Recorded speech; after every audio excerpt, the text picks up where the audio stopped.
$500 million. That's how much the North Carolina House of Representatives proposed adding to Hurricane Helene relief today.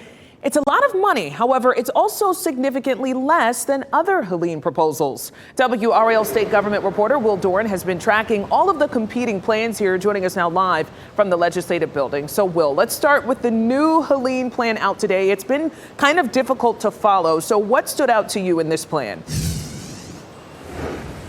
Yeah, Lena, this plan really focuses a lot on helping out local governments on the ground in Western North Carolina, and that means millions of dollars going towards repairing or entirely rebuilding schools that were damaged in the storm, helping local fire departments and EMS units buy new equipment, getting new vehicles for local governments that were damaged.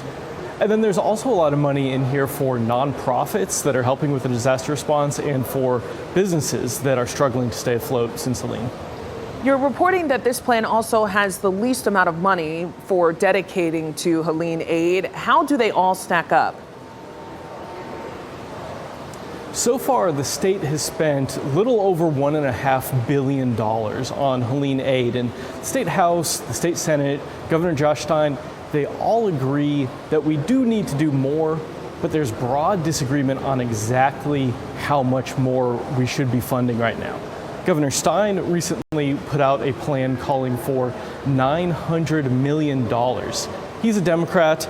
The legislature is led by Republicans who are a little bit less eager to spend state dollars. The state Senate plan suggested spending $700 million. The House that we saw today is now proposing $450 million.